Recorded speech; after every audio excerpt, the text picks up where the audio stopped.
Well, now it's time for a controversial video. A tier list video. Now I know these types of things are usually like heated because people have their own opinions for what is better, what's worse. So this is my own opinion. And well, how did we get here? I've been seeing people say time and time again that Little Girl is still a bad character, but I'm here to disagree. Little Girl has had a mountain of buffs. At this point, she is the hardest character to tunnel in the game. First off, she already got the buff wherein her explosions don't cancel the attack recovery anymore. She also got the buff that it won't even cancel her own interactions or ally interactions, so you can literally vault to cancel the pushback while still making so much distance to the hunter, etc, etc. A problem I see with the Little Girl situation is that even though she gets buffed a lot to make her really good at preventing tunneling, the cracked players, the really strong players, the ones in tournament, can prevent tunneling with other characters, so they wouldn't need to rely on Little Girl anymore, and they would rely on characters with more specific interactions, such as, for example, Fire Investigator. Now, the thing is, when you have that happening, where the tournament players are not showcasing Little Girl, the regular players will not find out about Little Girl's current strength because most people learn the game by watching tournaments to learn how to play. And Little Girl is not being showcased because of the thing I said earlier. So because she's not showcased, people don't really see her in action, and so people just forget about her buffs and treat her like she is still the D tier that she was when she was newly released. Little Girl is essentially an Enchantress who can teleport and hide inside teammates so that she won't get tunneled and eliminated. And even if someone else is the one being tunneled, she can leech to them so that they can get buffs in their interactions during their looping and kiting, and then she can keep giving the memory fragments to keep interrupting and pushing back the hunter for distance. And when they're about to get hit, Little Girl can hop off and take the damage for them by body blocking in an instant and preventing the other survivor from being tunneled and eliminated. Well, honestly, I just took the first tier list template I found online, so it's not in English. But I made my own tier list using this template, and I can defend every single one of these characters right here.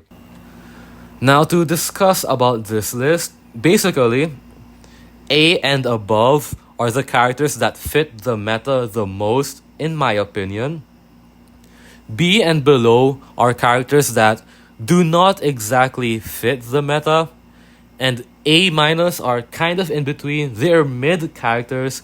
They're almost as strong as the A tier characters in my eyes, but all of them have a number of problems, and that causes most of them to be less viable in tournaments because the characters in A above are strong enough that they appear a lot in the tournaments, but in A minus, most of them don't.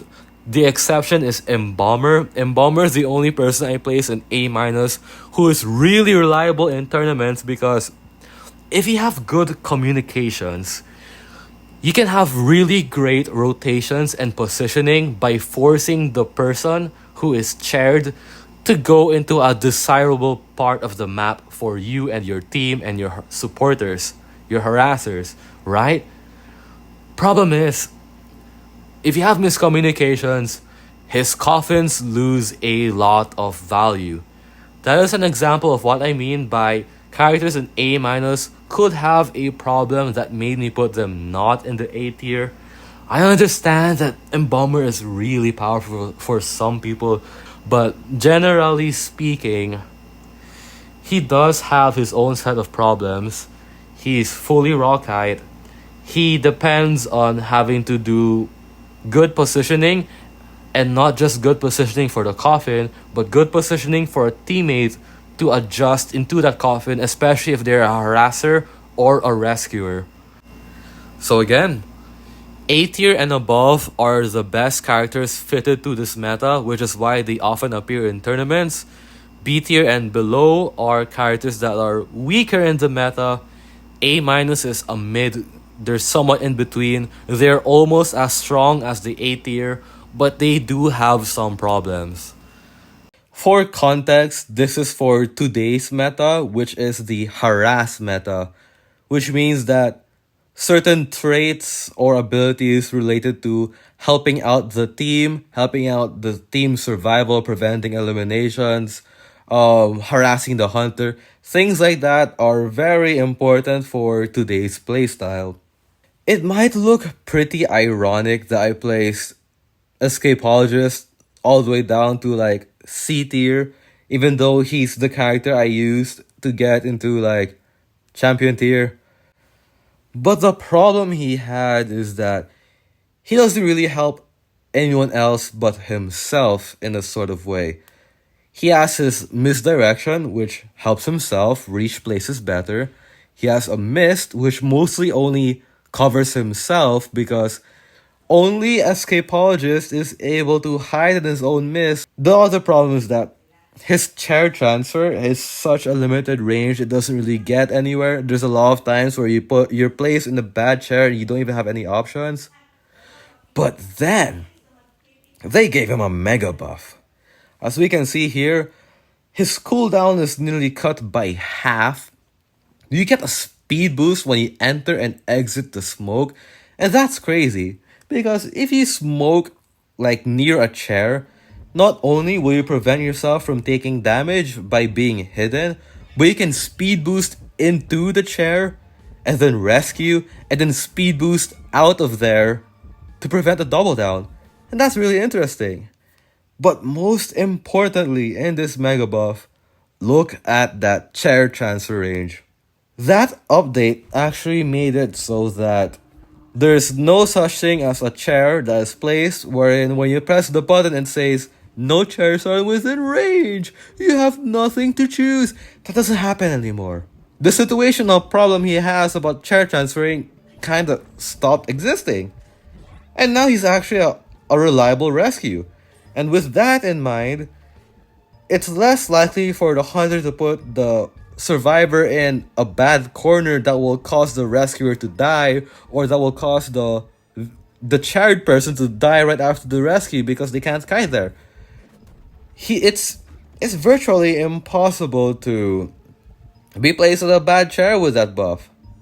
So I actually made a second list where I placed Efron in A minus.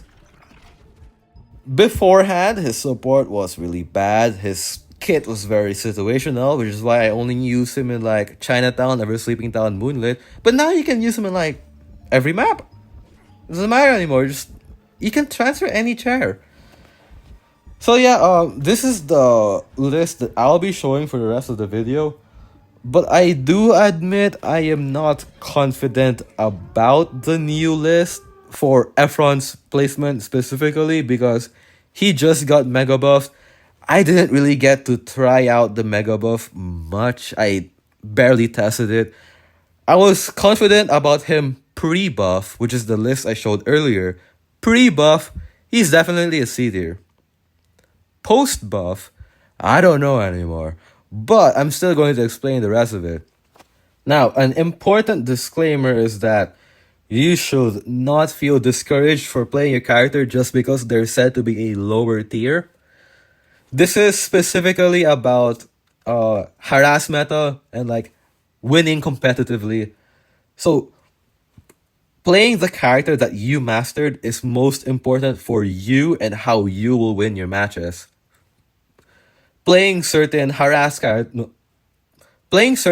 characters just because they're meta instead of actually playing the people that you mastered might be a mistake and you might start losing more. So just stick to what you feel is more familiar to you, because the characters I placed in C below are the ones who can barely support.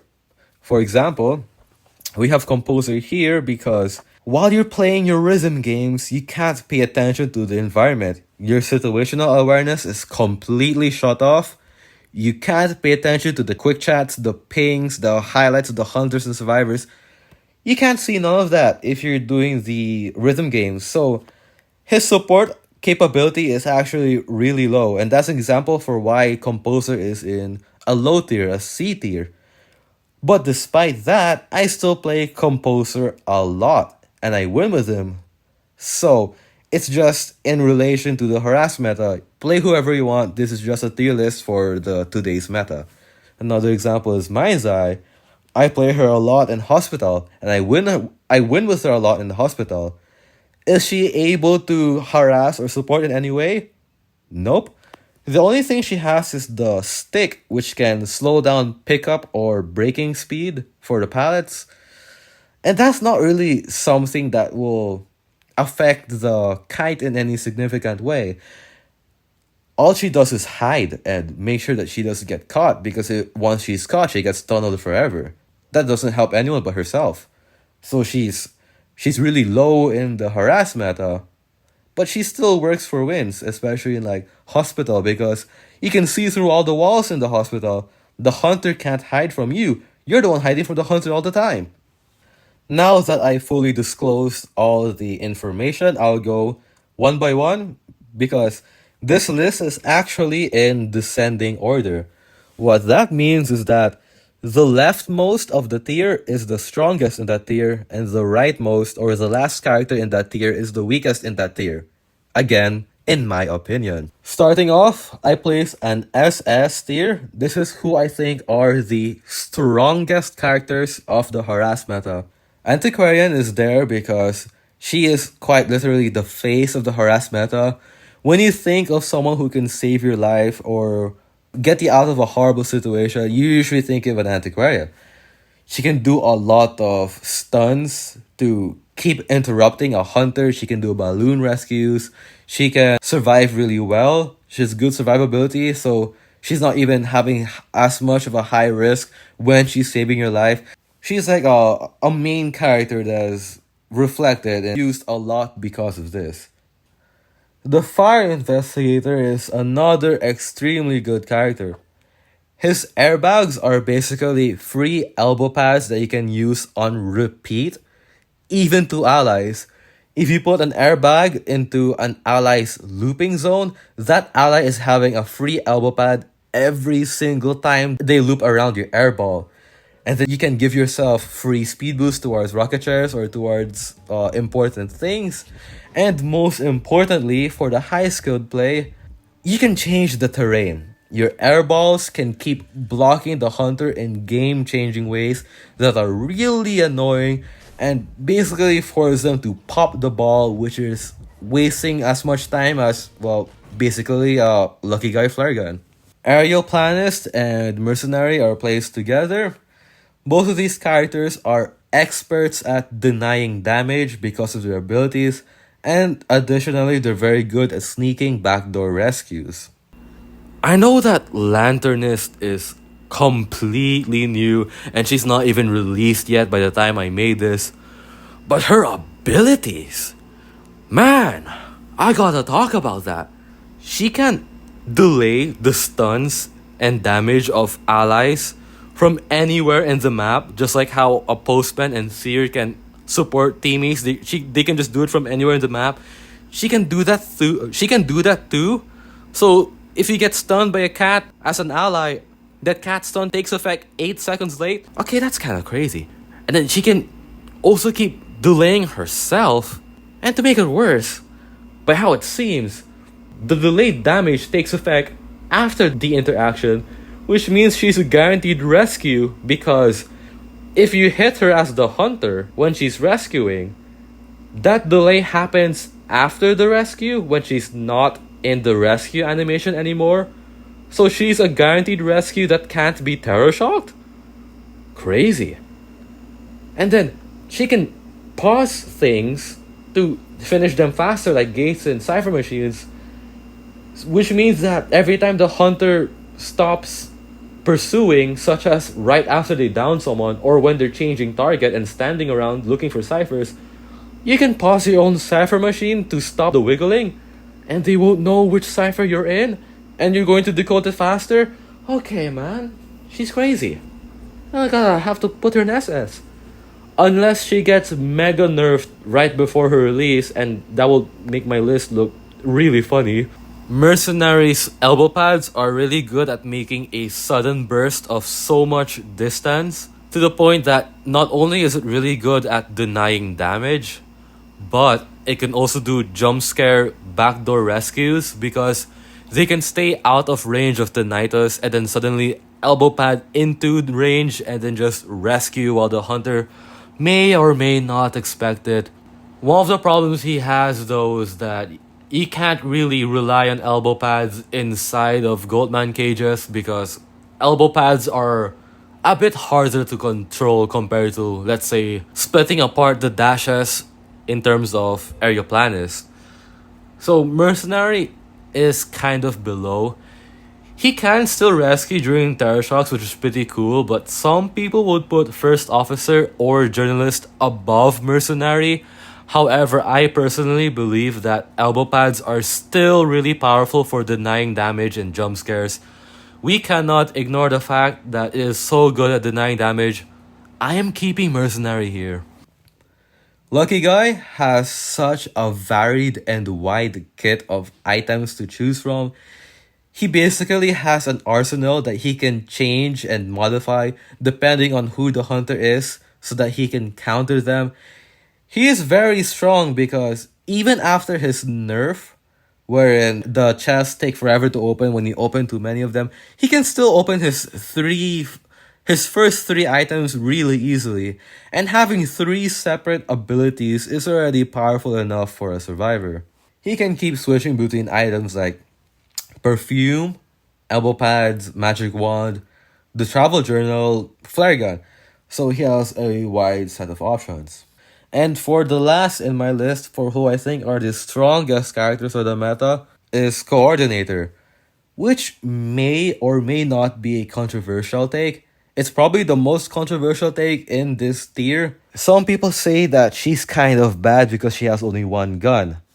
But you also have to consider that she has a longer stun when she herself is using the flare gun, so you can't even compare her to a Lucky Guy for that. The key thing about Coordinator is that she has the most reliable long stun in the game. She has a good range, and with this super stun from the flare gun, she can easily land the stun with the flare gun and she can easily make good value out of it.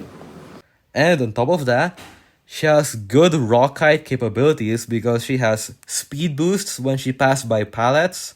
And with the super powerful stun, what you can do is a jump scare harass where you suddenly give a good stun, and that will cause the hunter to lose sight of the person they're tunneling.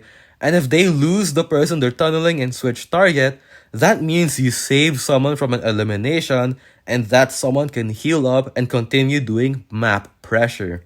Once you do use your flare gun, maybe for example to save yourself so that you can get into a good looping zone, or to save a balloon, you are still capable of picking up new items like perfume or elbow pads. So even after you use that super stun, you don't necessarily have to have no abilities. So that argument of her having only one gun being a problem, it's not that big of an issue.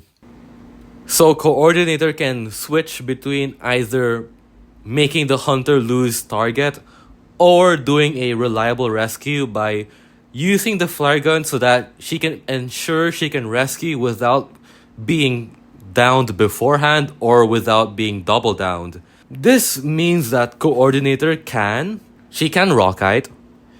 She has an ability that can delay, or you can use that ability for a guaranteed rescue, or you can use that ability to make the hunter lose line of sight and lose target of the person they're tunneling, especially if you've had other supports together with that. So I'm gonna just leave her there for now. Now for the strongest of the S tiers, I placed Journalist and Seer because they can also deny damage, but it's not necessarily as guaranteed as, for example, an Areoplanist boosting away from a hit. Journalists can easily block a ton of damage, all without feeding presence, and she can do a double rescue all on her own. On top of being able to block so many hits without feeding any presence and forcing these attack recoveries, she is also a major counter towards both Nightmare and Gamekeeper, both of which are reliable win hunters that people select when the big four are unavailable. Aside from that, Journalist is also a major counter to Clown, Smiley Face. And Smiley Face is someone who received buffs that made him stronger in this meta. So, she can guarantee one rescue, she can do pallet stunning and be annoying, she can block a lot of hits, and she counters some of the reliable hunters. I think that is the best S tier in my opinion. Meanwhile, Seer has the ability to block damage for anyone in his team, no matter where he is, so low risk, high payoff. First Officer is another choice for denying damage on yourself specifically. He is very strong because he can basically guarantee every rescue as long as he has a pocket watch. For example, if Sangria has chaired someone far away from everyone else, typically she could down anyone who is on the way to the chair. But if it's a first officer and he uses the pocket watch, she can't even be able to land a hit and is forced to just walk with him all the way to the chair. Gravekeeper has a similar damage denying ability. That's not necessarily his main strength. His main strength is that he has a really fast rescue speed right after coming out of the shovel. So if you use that dash ability when underground to dash and then pop off, you can counter so many anti-rescue hunters like Bonbon or Naiad just because you can rescue far quicker than they can react. So he is another character that is super reliable on rescues. And the dash while underground to pop off also allows you to make distance and get into a better kiting position, which means that you don't even have to lose a shovel during a kite. You can keep using the speed boosts, which is essentially 4 shovels instead of 2 shovels in a kite. Acrobat has a lot of bombs very early on in the game. Each bomb creates a lot of distance and prevents himself from getting hit, but it can also be used to abuse certain terrains such as jumping over guardrails and railings or small walls. He is a very strong character for survivability. The first time that anyone chases an acrobat, it is very hard to actually land any hit on him. And then he can also use his bombs to support teammates by giving certain slowness or ability cancels to the hunter. So Psychologist can essentially save a lot of time from rotations. She can heal the harassers or the rescuers without needing to run all the way towards them and stop decoding just to heal them. And that is really amazing in the harass meta, especially because this is the most reliable way to heal Puppeteer without lost time. And Puppeteer is one of the stronger characters right now, one of the best ones for kiting Goatman in fact. And Puppeteer's biggest drawback is that his healing sucks. That can be fully or partially negated by having a Psychologist. Forward has the ability to single-handedly change the tide of the game when he has well-placed stuns because his stuns are really long and he can stall so much time when using his rugby ball. He can basically keep someone alive way longer than they should be, which is very good for clutching a game. And he can also alternatively do a rescue without taking any damage by rugby balling into the hunter while they're chairing so that after the rescue he can run away without getting any hits. And that will allow him to do the next rescue or next support without risk of dying. Prospector is still really powerful, but he's kind of like the weaker version of Antiquarian.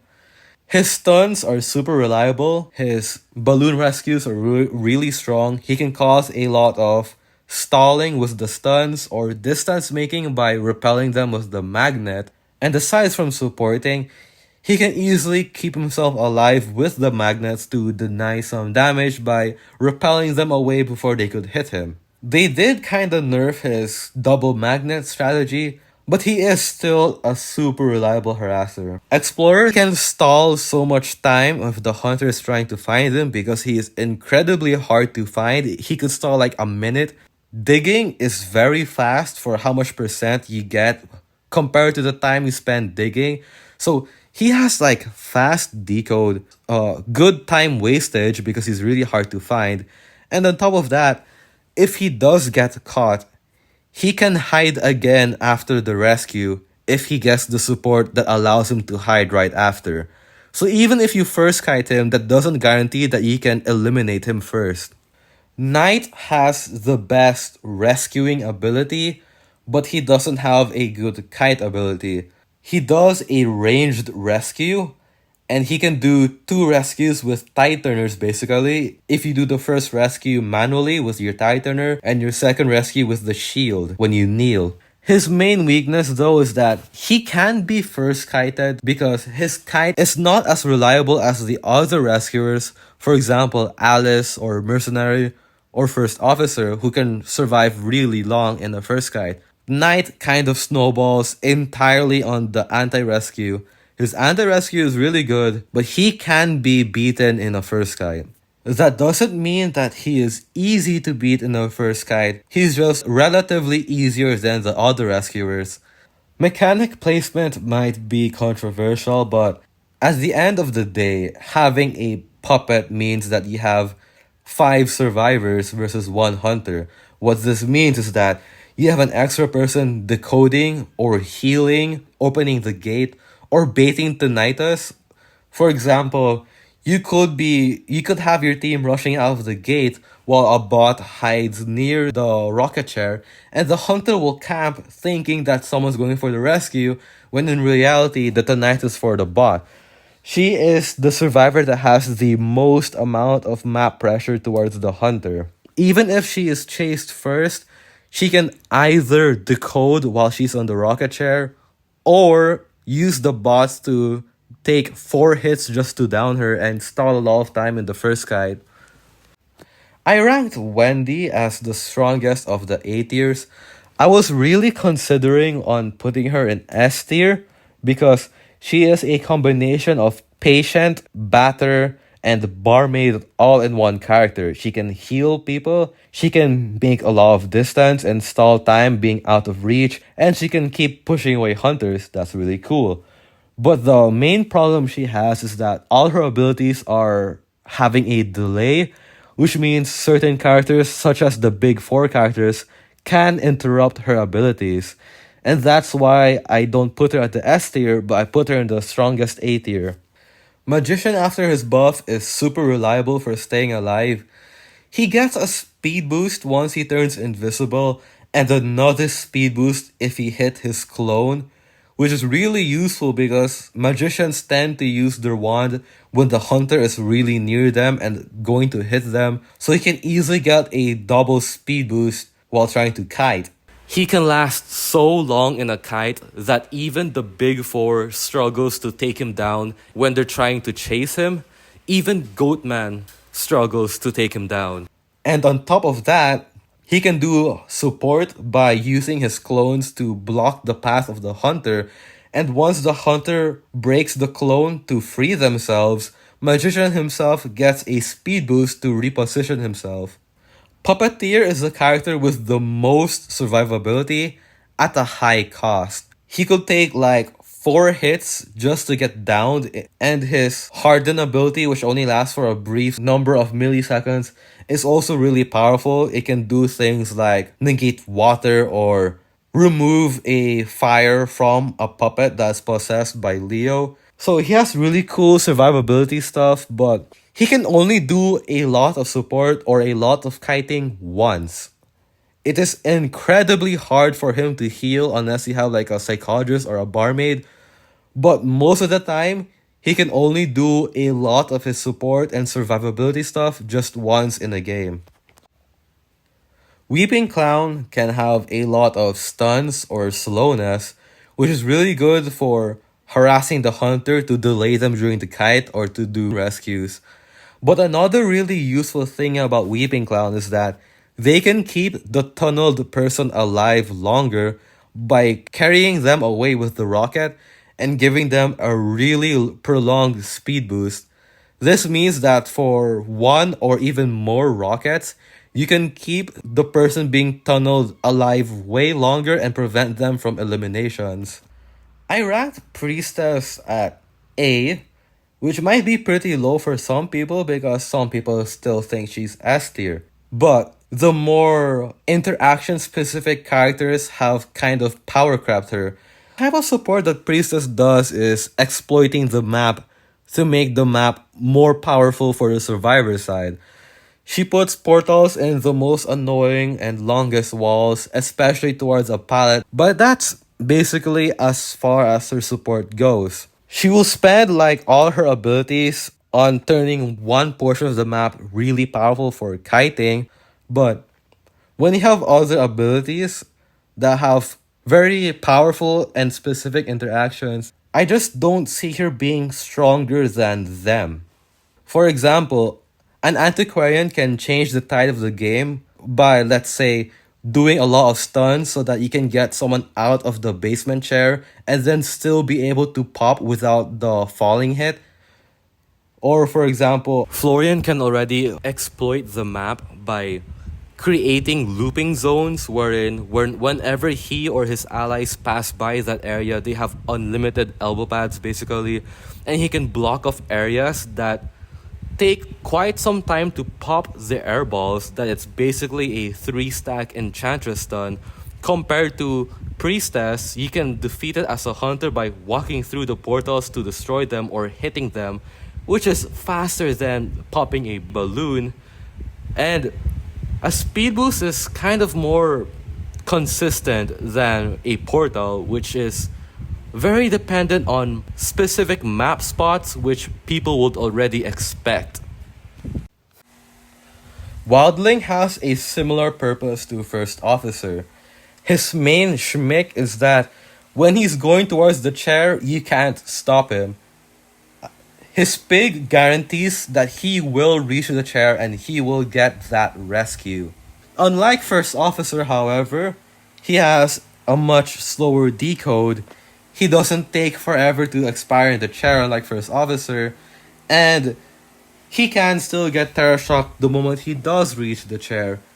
He is super reliable for rescues because he can reach the chair even if the hunter puts them in a long distance, such as if they're the big 4 characters that can keep intercepting and downing survivors before they reach the chair. Wildling kind of got powercraft by the new rescuers of this day and age. For example, Knight got released, and Knight has very reliable rescues, and he sort of has a harass and a kite.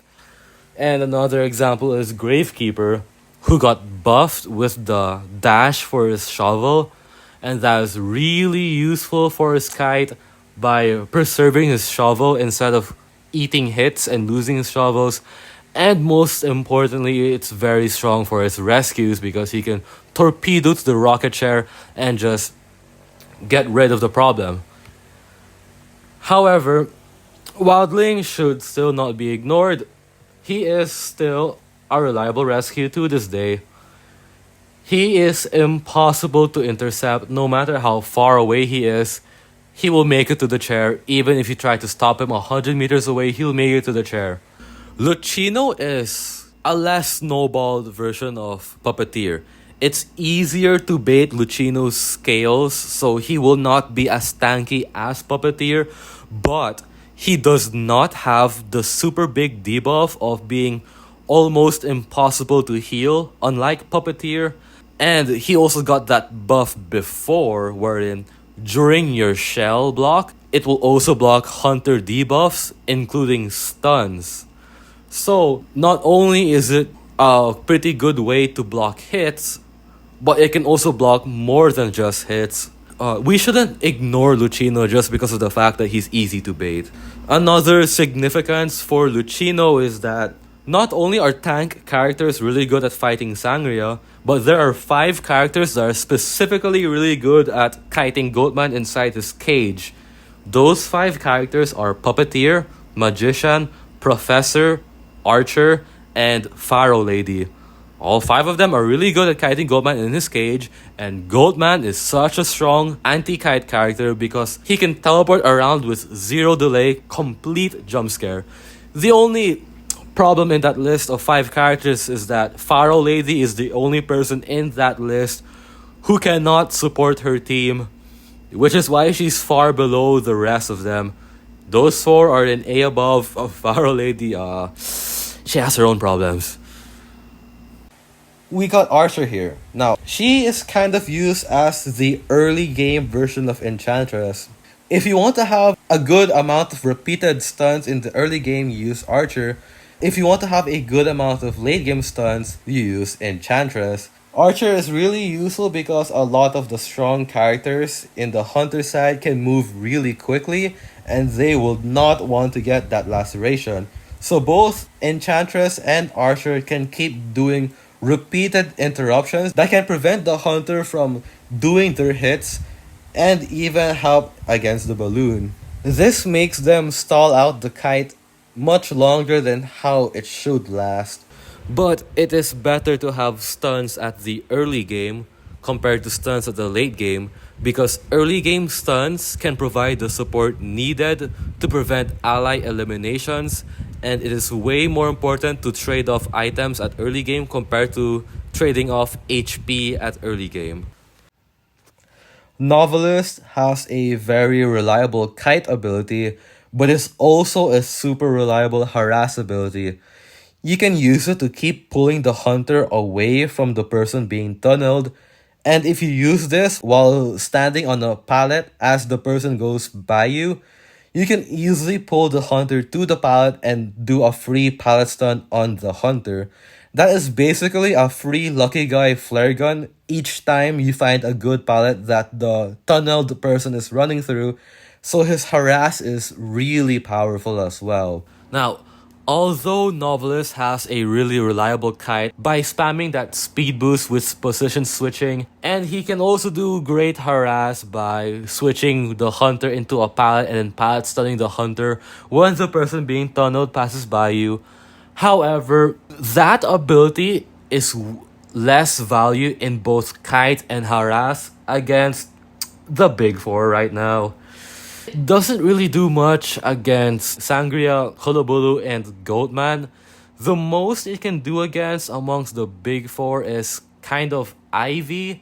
However, she could potentially teleport away right after that, which is a problem. He is still pretty good, especially against other characters, such as, for example, Gamekeeper. And Gamekeeper is still a reliable choice that hunters use, especially the Chinese hunters, when the big 4 are unavailable.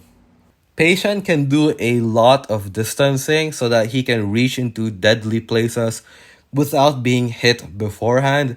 He is very good at wherein after looping the hunter for a long period of time and then the hunter finally gets close to you, you suddenly make a lot of distance into a new zone and start looping them like crazy all over again. And on top of that, he can also do rescues because he can dash into the chair even if the map would normally be against the survivors. So this can stop the hunter from intercepting and downing him before he reaches the chair. Prisoner is another map pressuring character. He can keep decoding other cipher machines that supposedly would have been defended, such as connecting to a cipher machine that's almost done and finishing it even though everyone rotated out of it and the hunter knows no one is there anymore.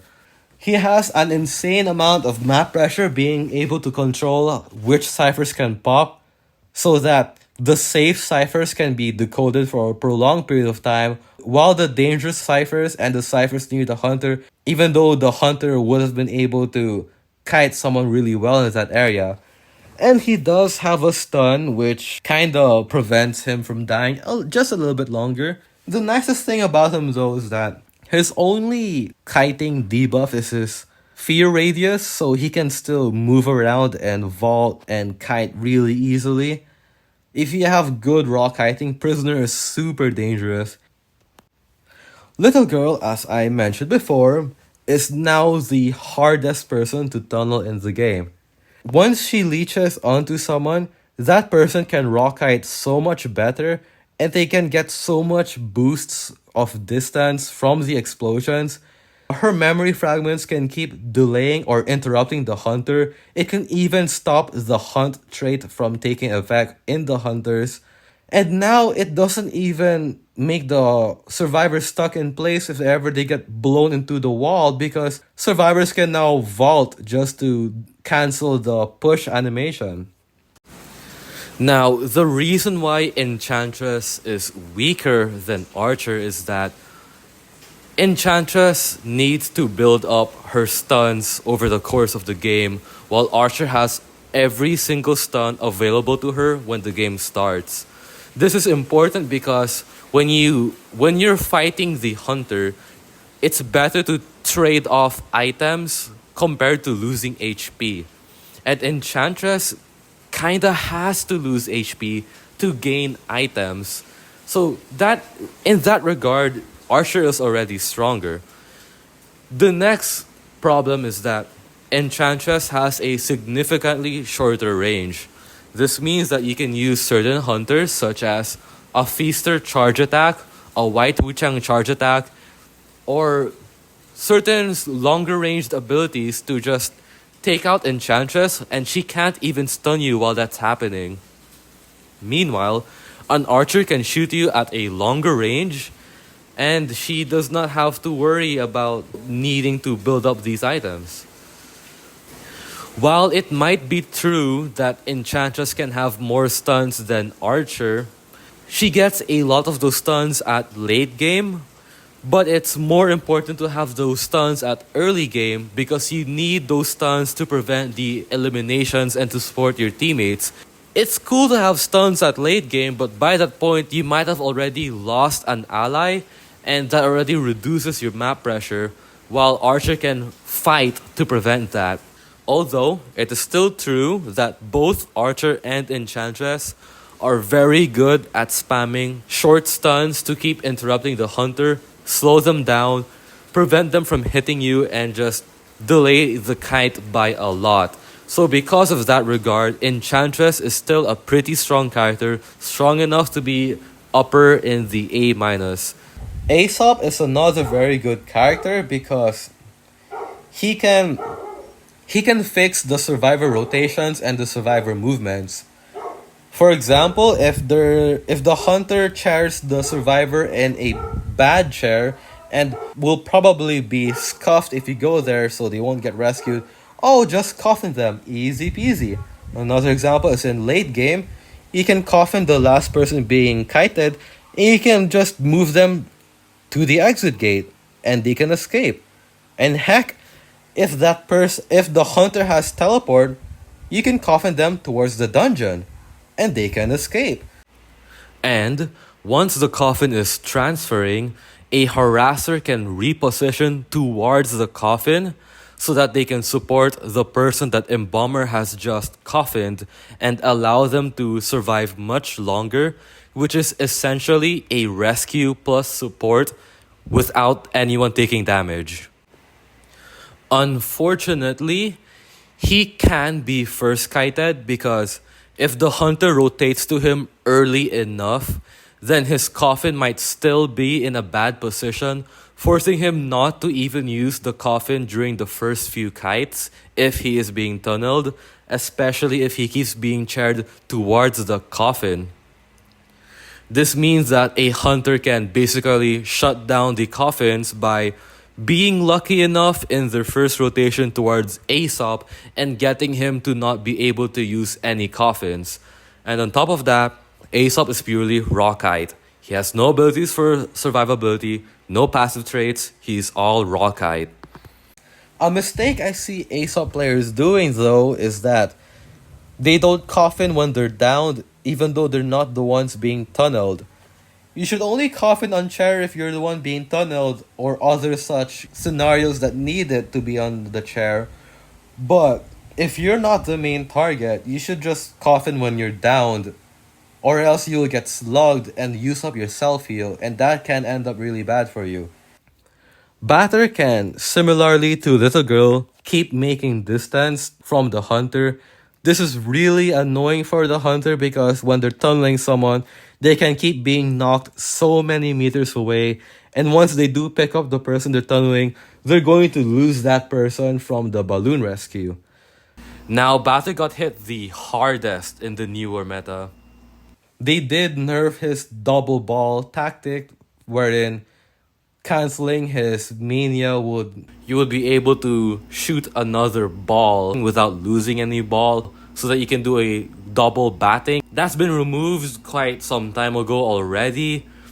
And then we have the problem of the new meta.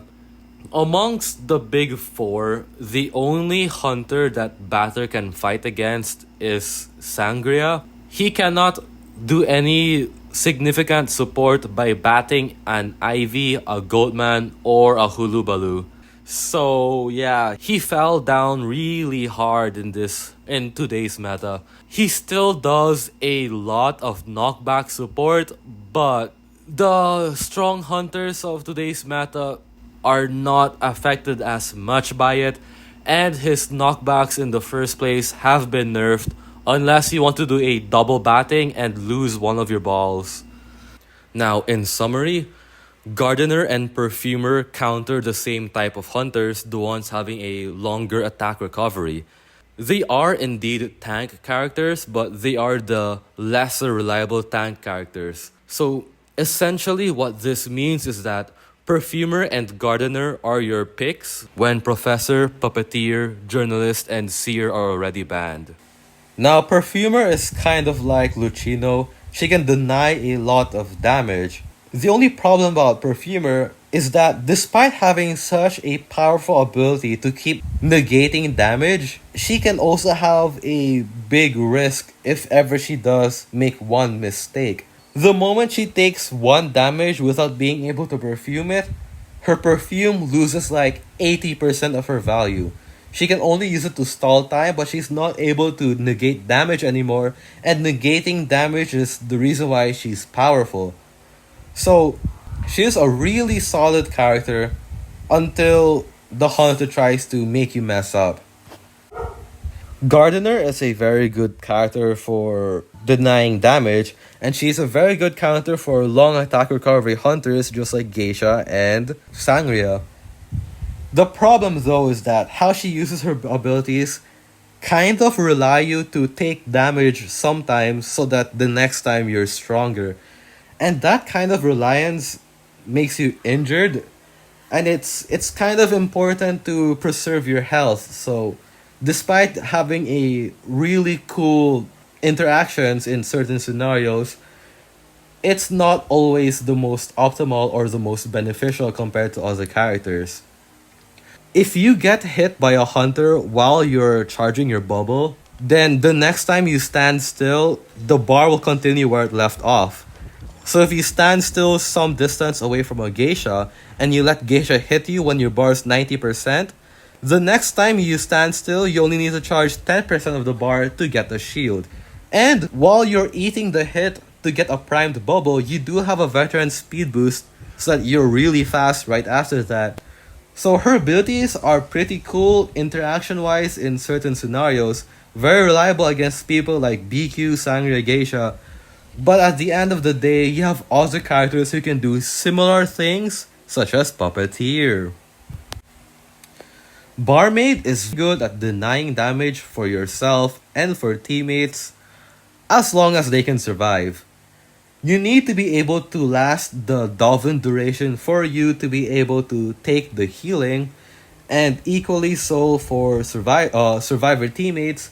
If you give Dolphin to a teammate who's being tunneled and is about to get eliminated, they need to kite well enough, so they have to be in a good kiting zone to even heal back to full. And if they're not in a good kiting zone, they need to be supported by their teammates or teammate until their Dolphin takes effect, or else they get eliminated, and when they're eliminated, that reduces the overall survivor map pressure. Now the last in my list is Painter. Painter kinda has a flare gun stun on himself, but it doesn't cause any losing sight of targets, because how you use Painter is that you basically use the painting right before they hit you or inside of a pallet, which means that when you stun the hunter, you're already near the hunter, so that won't exactly cause them to lose sight of you. And if that stun does cause them to lose sight of you, you get highlighted after. Now, don't get me wrong. Painter is still completely capable of stalling the kite so much with his paintings.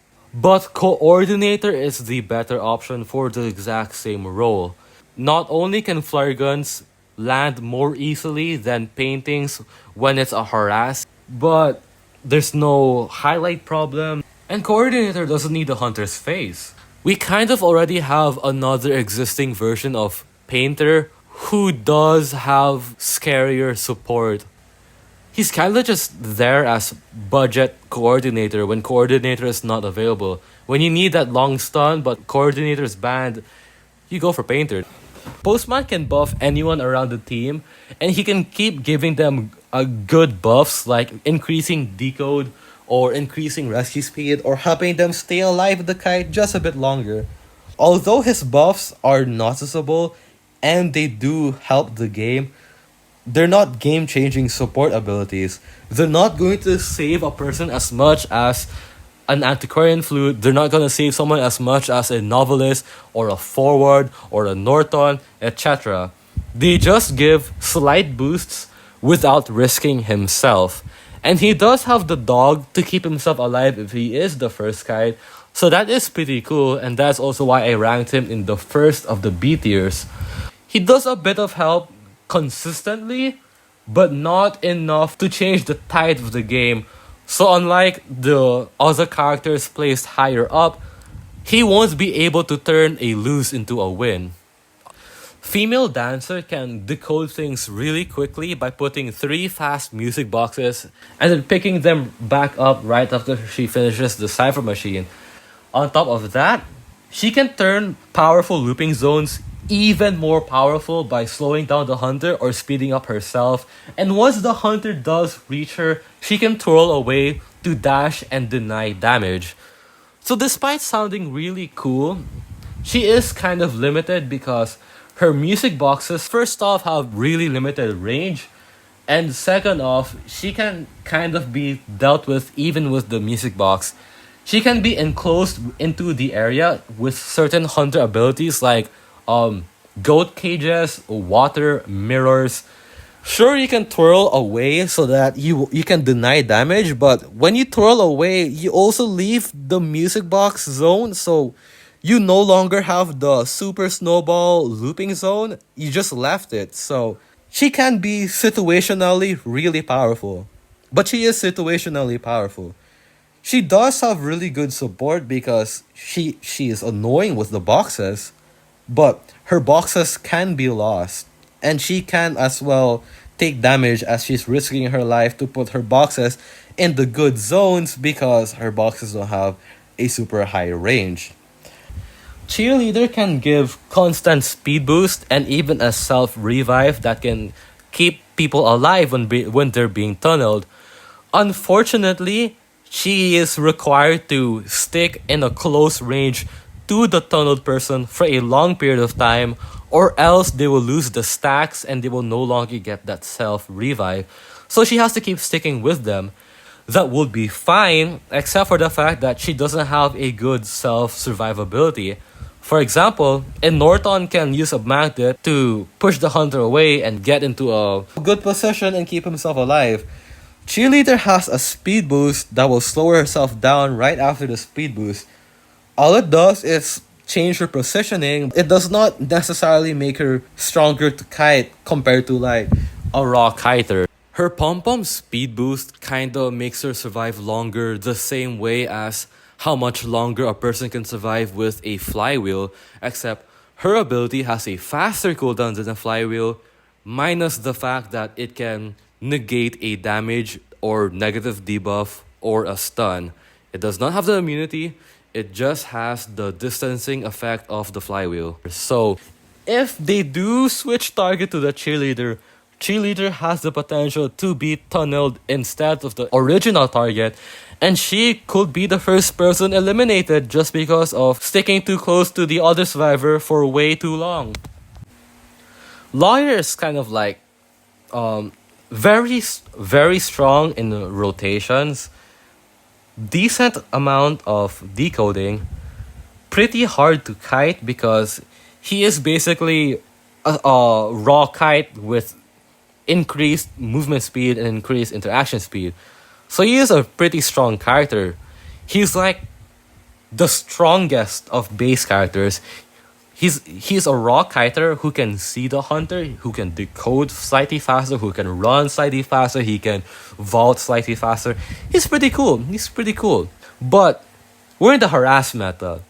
He doesn't have much to support his allies aside from letting them know where the hunter is and taking like a hit, especially if it's from vaulting repeatedly or spamming the rocket chair to stop the timer.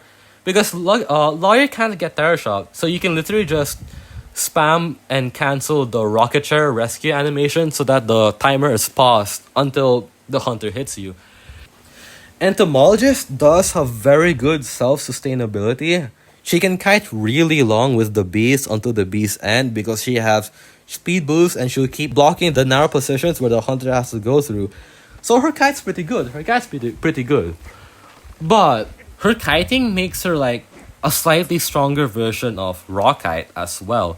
She's basically a raw kiter that moves at like 4 movement speed instead of the usual 3.7 movement speed of the survivors. I think she has a 4.12 meters per second.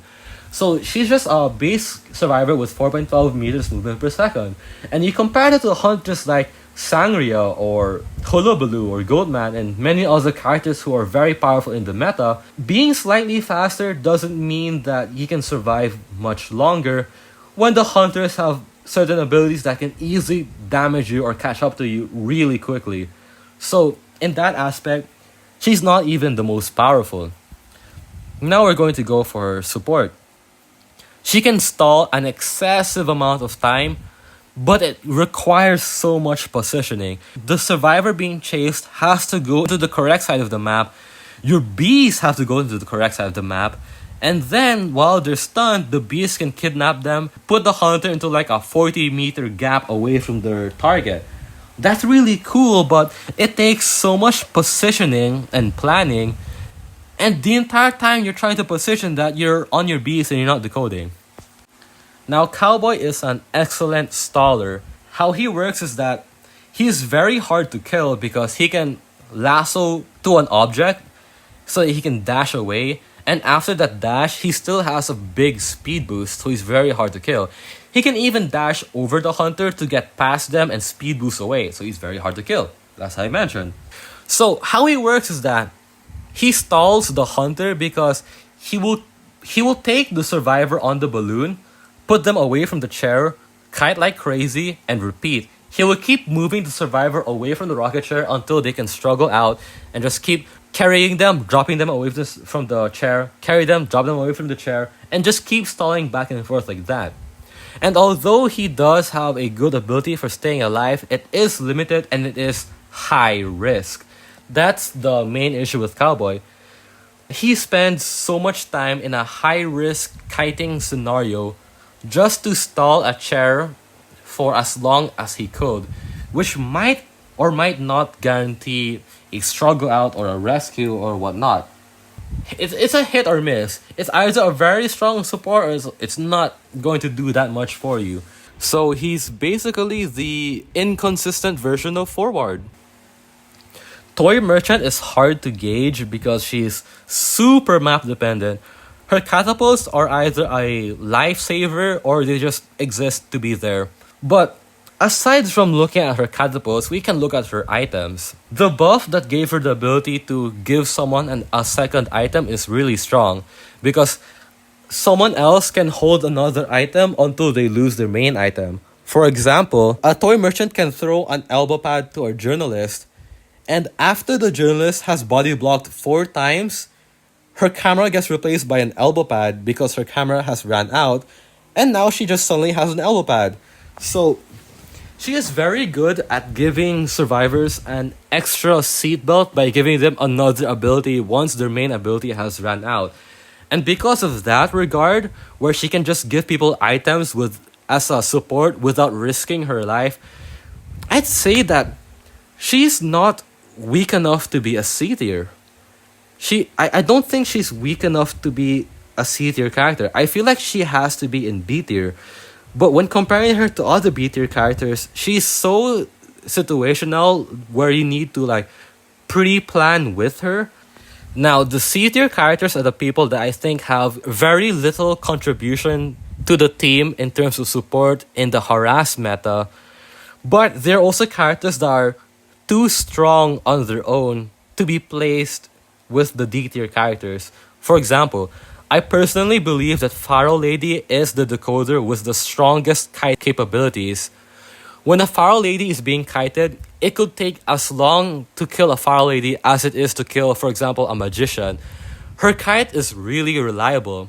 But then again, her decode is not the best, and she doesn't have much of support. Comparing her again to Magician, Magician can block places and support for his teammates, while Faro Lady would not risk her life because she's going to get tunneled. So although she has a very good kiting ability on her own, which makes her a powerful character who can even start new cipher machines by swapping out the percentages of decode, her design is just not harass meta. She doesn't have the support. Characters have to support her, not her supporting them. Composer is like the biggest snowball of decode aside from Mind's Eye. He's the other version of Mind's Eye. His decoding is super fast. He has a tuning fork which helps him rotate around the map really quickly so he can get from one cipher machine to the next cipher machine. But it doesn't really help him kite because it's just making him slightly faster. It's kind of like Entomologist. He's slightly faster. And unlike Entomologist, it lasts for a really short amount of time. So not only can he get hit while in the speed boost, his speed boost doesn't last very long. That's why I say it's more of a rotation ability than a kite ability.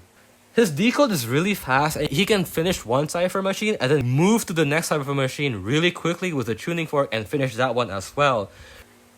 He is not really in the support of the harass meta because he has zero situational awareness. He is so busy in his rhythm game that he cannot pay attention to what's happening around in the game in as much attention as the other characters. Doctor is a very strong support character, unlike the other characters in my C tier and D tier. She can body block, run away with Veteran's Boost really fast, heal herself, and just keep doing that repeatedly.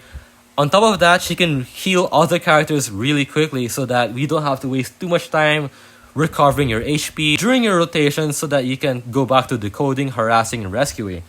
So, she might sound really strong in the harass meta at this point. She even got a new persona build wherein she has a speed boost after healing. So you can like prime your healing and then heal right when you need that speed boost. So Doctor is pretty good.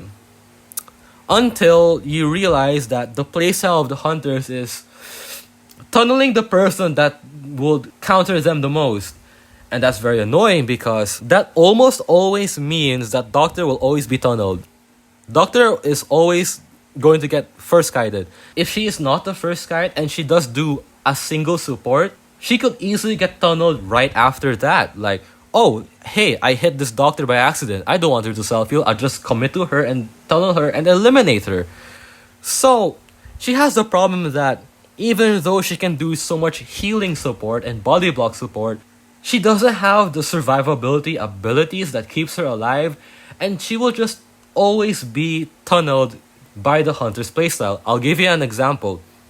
If you're playing as Joseph and you can't find Doctor, sure, you can go for like a Mercenary or whatever.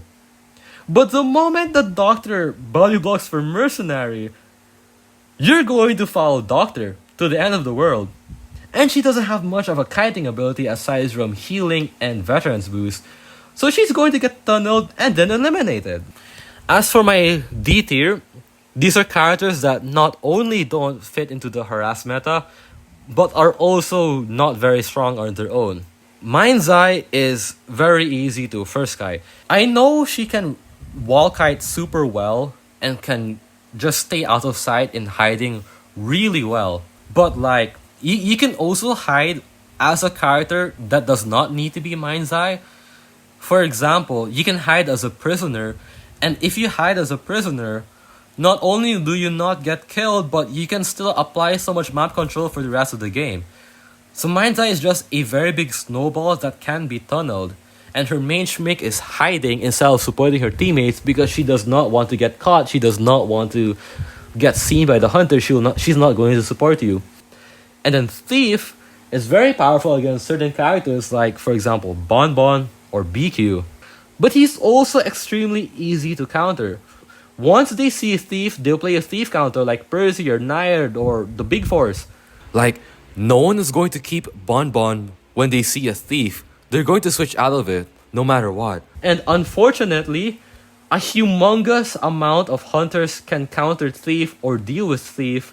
So Thief can easily counter certain characters, but more characters can counter him than he could counter them.